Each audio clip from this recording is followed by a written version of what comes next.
Comment vous sentiriez-vous en vivant dans un monde où le temps ne serait pas mesuré par des horloges, mais par le rythme de la Terre? Où chaque jour, la survie ne dépendrait pas de la technologie, mais d'instincts façonnés par des milliers d'années. C'est la réalité quotidienne de la tribu des Hadzabi, l'un des derniers peuples de véritables chasseurs-cueilleurs sur la planète. Ils n'ont ni maison permanente, ni outils modernes, ni même de langue écrite. Et pourtant, ils prospèrent. Mais comment? Leurs coutumes ancestrales sont le pilier d'un mode de vie qui remet en question tout ce que l'on pense savoir sur la société, les relations humaines et le sens même de la vie. Dans un monde qui tourne de plus en plus vite, les Hadza suivent un autre rythme, enraciné dans la tradition, la survie brute et un lien indéfectible avec la nature. Curieux? Préparez-vous, car une fois que vous aurez mis un pied dans leur univers, vous ne voudrez plus en sortir. Pour la tribu Hadza en Tanzanie, la vie n'est pas simplement une tâche quotidienne, mais un véritable acte de collaboration avec les femmes au cœur de tout. Ces femmes ne sont pas de simples gardiennes, elles sont essentielles à la survie du groupe. Chaque jour, elles récoltent avec habileté racines, tubercules et baies, avançant avec précision et détermination pour assurer la subsistance de la tribu. Sans technologie moderne ni outils sophistiqués, elles s'appuient sur un savoir ancestral transmis de génération en génération pour reconnaître les plantes capables de soigner, nourrir et maintenir la vie. Mais leur rôle ne s'arrête pas là.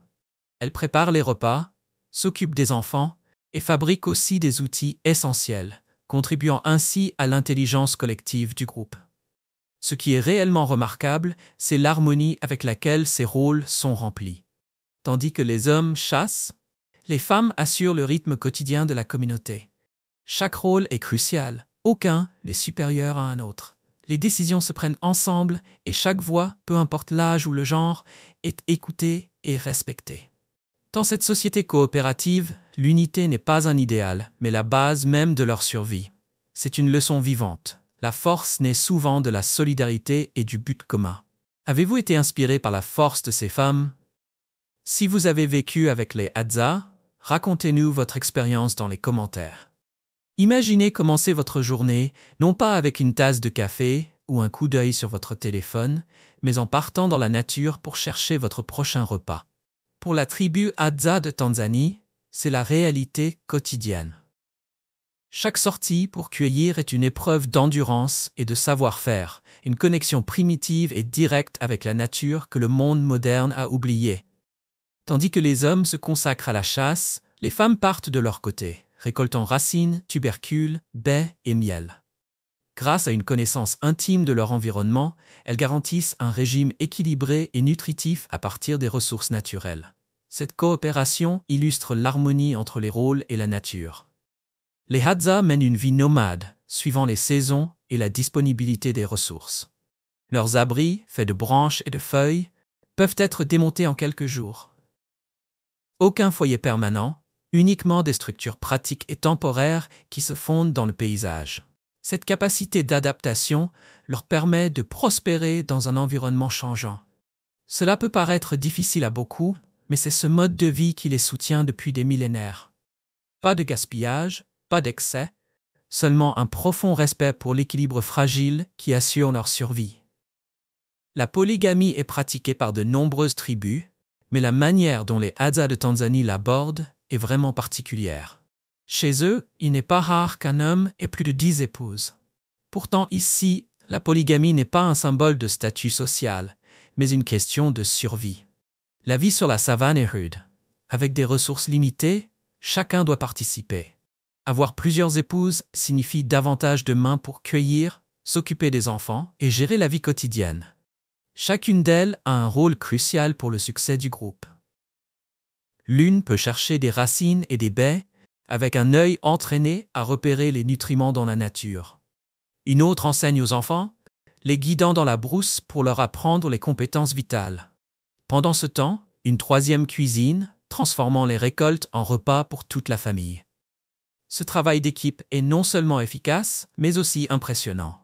Il reflète l'unité et la résilience profondément enracinées chez les Hadza. Cependant, la polygamie n'est pas accessible à tous. Seuls les hommes reconnus comme des fournisseurs exemplaires et des leaders responsables peuvent prétendre à cette vie. Soutenir plusieurs familles exige bien plus que de la force.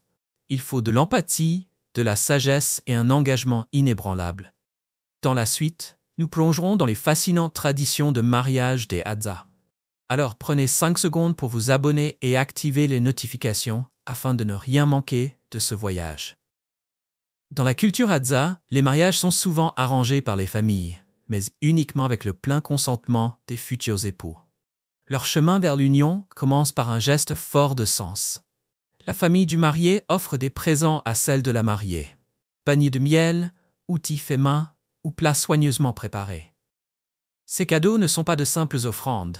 Ils symbolisent l'engagement du marié à construire une union solide, respectueuse et à relier 2 clans. Le jour du mariage, le couple porte des vêtements traditionnels faits de peaux d'animaux, montrant leur ingéniosité et leur lien profond avec la nature. La cérémonie se déroule sous le ciel africain, rythmée par les tambours et les chants de joie. Mais une fois la fête terminée, la vie réelle commence.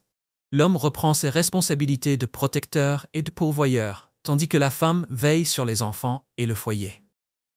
Fait intéressant, bien que la polygamie soit acceptée, la plupart des hommes Hadza n'ont qu'une seule épouse. Le modèle de la famille nucléaire garde une place importante dans leur société. Cette harmonie entre traditions anciennes et choix individuels reflète la force et l'unité des Hadza. Que pensez-vous de leur tradition de mariage modeste? Y a-t-il des coutumes similaires dans votre culture? Partagez vos réflexions dans les commentaires. Nous serions ravis de vous lire. Les hommes Hadza se déplacent comme des ombres dans la nature sauvage, armés d'arcs et de flèches fabriqués à la main. Conçus en bois d'acacia robuste avec des pointes métalliques aiguisées, ces outils reflètent leur habileté et leur ingéniosité. Chaque pas est mesuré, chaque mouvement calculé. Dans la nature, la réussite ne dépend pas du hasard. Tout repose sur la précision. Leurs expéditions de groupe sont coordonnées par des signaux subtils, gestes discrets et sifflements doux, formant une chorégraphie silencieuse au cœur de la nature.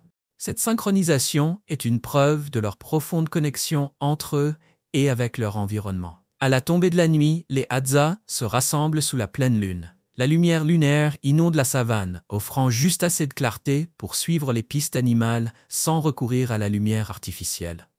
La scène devient presque poétique. La nature elle-même éclairant leur pratique ancestrale. Que faut-il pour vivre en parfaite harmonie avec la nature? Les talents des Hadza en matière de cueillette révèlent l'adaptabilité humaine et l'instinct de survie. Mais cela n'est qu'une facette de leur mode de vie unique. Quelles autres compétences remarquables ont-ils développées pour s'orienter dans leur monde indompté? Restons ensemble pour en découvrir davantage sur cette vie extraordinaire. Pour le peuple Hadza, le miel n'est pas qu'une douceur, c'est une source vitale de survie. Pendant certains mois, il représente jusqu'à 80% de leur apport calorique, fournissant l'énergie nécessaire lorsque la cueillette devient difficile. Mais obtenir cet or liquide est loin d'être facile. Lorsqu'un oiseau indicateur de miel apparaît, il guide les Hadza directement jusqu'aux ruches dissimulées. Mais les trouver n'est que le début.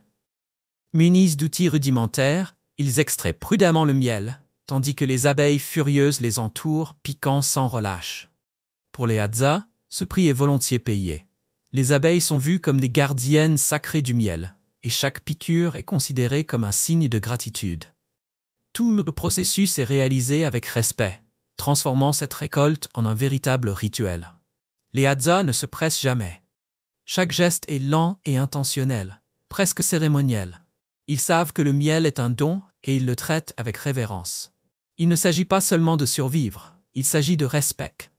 Respect envers les abeilles, envers la nature et envers l'équilibre fragile qui soutient leur existence. Les Hadza ne comptent pas sur les outils modernes. Ils font confiance à leurs mains, à leur instinct et à une sagesse ancestrale. Les hommes s'assoient avec 2 simples morceaux de bois. L'un est une base solide et sèche, l'autre un bâton fin et élancé. À proximité, de l'herbe sèche ou des petites feuilles sont prêtes à être utilisées. Avec une précision concentrée, ils placent le bâton dans la base et le font rapidement tourner entre leurs paumes, dans un mouvement presque rythmé.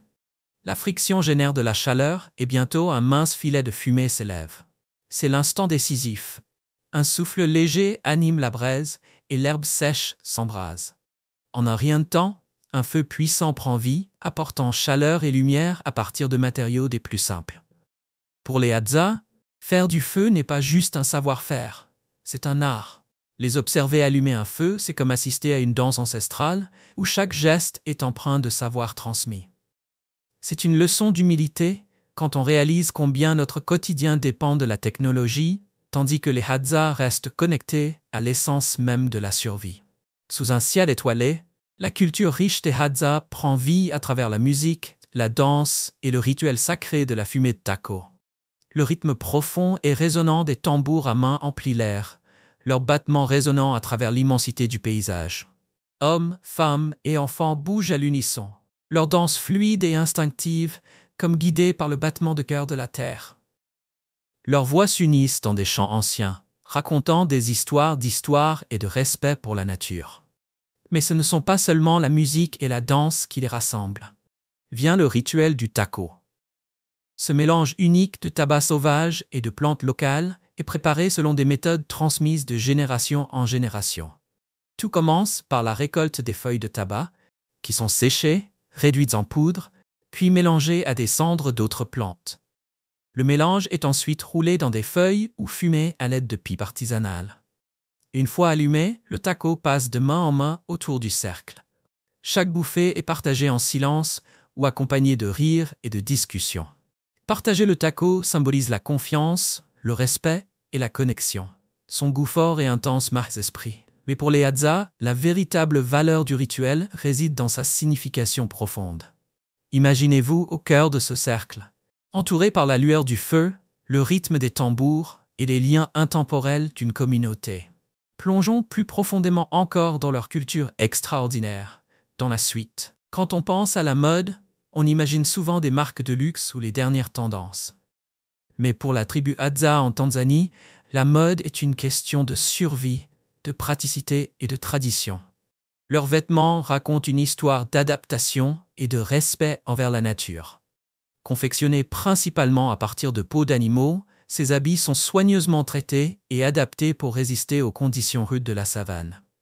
Les hommes portent généralement de courtes jupes en cuir pour plus de liberté de mouvement, tandis que les femmes préfèrent les jupes longues, souvent accompagnées de châles ou de capes, pour se protéger du soleil brûlant ou de l'air frais de la nuit. Chaque pièce témoigne de leur ingéniosité, pensée avant tout pour le confort et la fonctionnalité plutôt que pour l'apparence. Ce qui frappe, c'est la manière dont ces vêtements allient utilité et identité culturelle. Le cuir souple est à la fois résistant et flexible, permettant aux hommes de se déplacer silencieusement dans la nature et aux femmes de marcher sur les terrains accidentés avec aisance. Bien que leur tenue soit dépourvue d'ornements voyants, elles dégagent une élégance discrète, reflet de leur lien profond avec la terre. Et les vêtements ne sont qu'une partie de leur culture matérielle. Qu'en est-il de leurs bijoux, simples mais chargés de sens, faits de graines, de perles et de coquillages? Ces accessoires ne sont pas de simples ornements. Ils racontent l'histoire de leur identité et de leur communauté.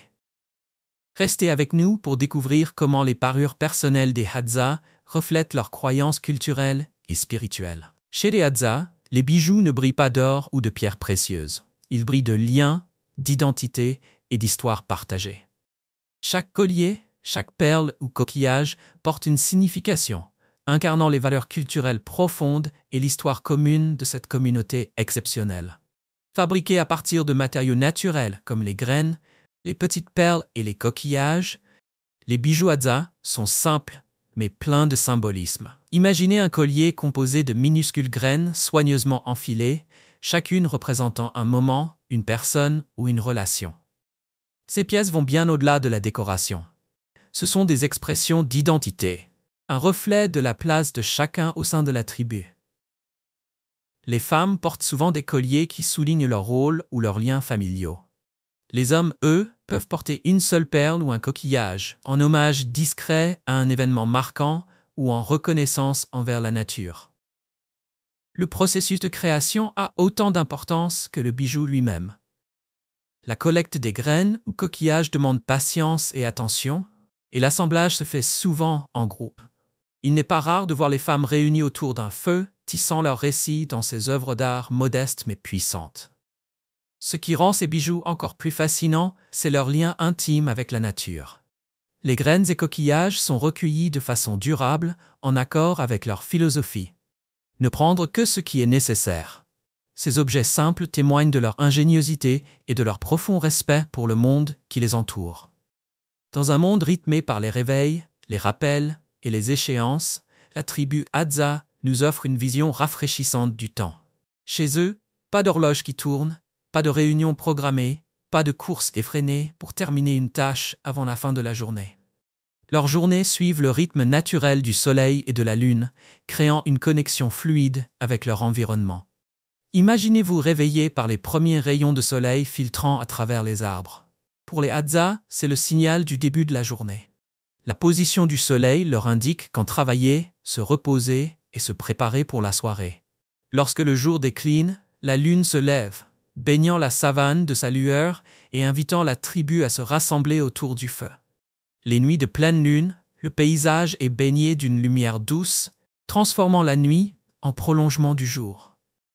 La clarté lunaire devient une lanterne naturelle, les guidant à travers l'obscurité et renforçant leur lien avec les cycles de la Terre. Ce rythme naturel dépasse la simple organisation quotidienne. Il incarne un véritable sentiment de liberté. Sans la pression des horaires, les Hadza vivent le temps de manière expansive, sans hâte, avec une profonde appréciation pour l'instant présent et les ressources qui les entourent. Pour la tribu Hadza, la salle de classe n'est pas une pièce avec des bureaux et un tableau noir. C'est la vaste savane africaine, une école vivante où chaque instant devient une occasion d'apprendre. Dès leurs premiers pas, les enfants n'apprennent pas à travers des leçons formelles, mais en observant et en imitant les adultes qui les entourent.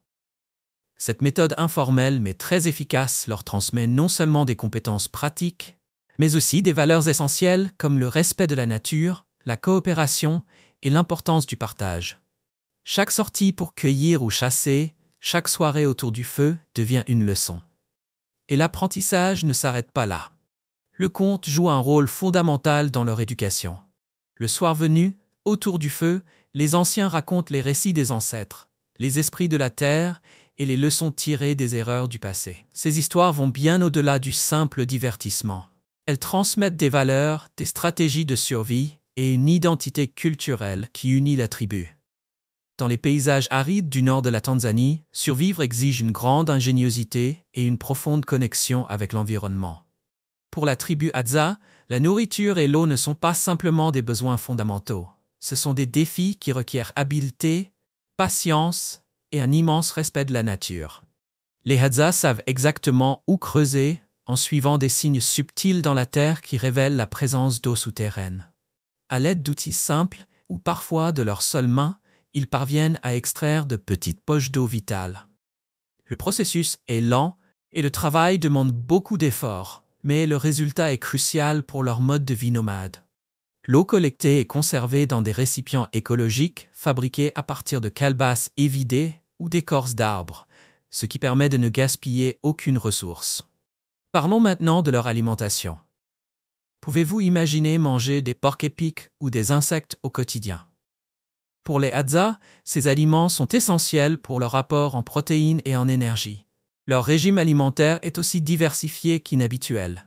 Il inclut des racines, des tubercules, des fruits sauvages, du miel et différentes viandes. Le miel est d'ailleurs un favori, représentant parfois jusqu'à 80% de leur apport calorique durant certaines périodes de l'année. Même en période de pénurie, les Hadza font preuve d'une adaptabilité impressionnante. Insectes et reptiles, des créatures que la plupart d'entre nous ne considéreraient jamais comme comestibles, sont pour eux des sources vitales de nourriture. Cette débrouillardise leur permet de ne laisser passer aucune occasion de nourrir leur communauté. Traditionnellement, les Hadza échangent leur nourriture ou leurs objets artisanaux.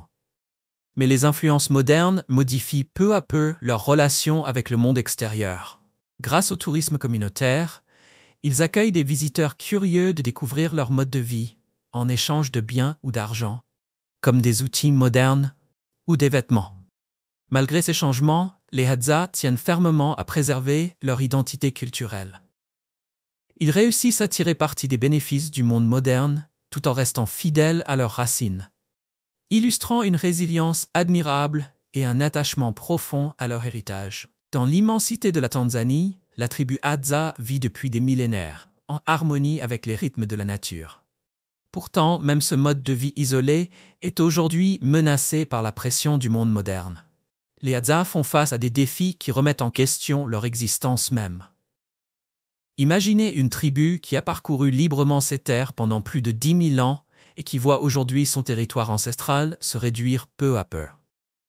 Plus de 65% des terres mondiales sont désormais utilisées pour l'agriculture, obligeant les Hadza à s'adapter à des réalités nouvelles et déroutantes. Dans le nord de la Tanzanie, une grande partie des terres qui les soutenaient autrefois est transformée en champs agricoles ou revendiquée à des fins commerciales. Cette perte limite considérablement leur capacité à récolter, un élément fondamental de leur survie. L'enjeu est immense. Pour les Hadza, la terre n'est pas un simple espace, c'est leur source de vie. Chaque arbre, chaque ruisseau, chaque étendue de savane fait partie intégrante de leur écosystème. Lorsque ces ressources naturelles disparaissent, leur autonomie s'éteint avec elles. Cette réalité souligne à quel point la terre et la culture sont profondément liées. Mais tout n'est pas perdu. Des organisations de conservation et les autorités locales ont reconnu l'importance de protéger le mode de vie des Hadza. Des efforts sont en cours pour garantir leurs droits fonciers, leur assurant ainsi l'accès aux ressources vitales. Des zones protégées ont été créées pour limiter les intrusions et préserver la biodiversité, permettant aux Hadza de poursuivre leurs traditions. Par ailleurs, la sensibilisation mondiale progresse. L'histoire des Hadza inspire de plus en plus de personnes à réfléchir à la durabilité, à la préservation culturelle et à l'équilibre entre progrès et tradition. Des initiatives comme l'écotourisme permettent aux voyageurs de découvrir leurs terres, non pas pour les perturber, mais pour apprendre. Ces échanges apportent un soutien économique tout en favorisant le respect de leur culture unique. Si vous avez aimé cette vidéo, pensez à cliquer sur le bouton « J'aime » et à vous abonner à notre chaîne. Votre soutien compte énormément. Cliquez maintenant sur la vidéo qui s'affiche à l'écran. Et vous, quel pays aimeriez-vous découvrir dans notre prochaine vidéo? Dites-le nous en commentaire. J'espère que tu as aimé la vidéo d'aujourd'hui. Si c'est le cas, n'oublie pas de cliquer sur le bouton j'aime et de t'abonner à la chaîne pour ne pas manquer les prochaines vidéos passionnantes. Ton soutien nous aide à continuer à créer du contenu encore meilleur. Assure-toi de regarder la prochaine vidéo qui apparaît à l'écran. Je suis sûr que tu vas l'adorer. N'oublie pas de laisser un commentaire sur le pays que tu aimerais que nous explorions prochainement. Merci beaucoup d'avoir regardé et à très bientôt dans la prochaine vidéo.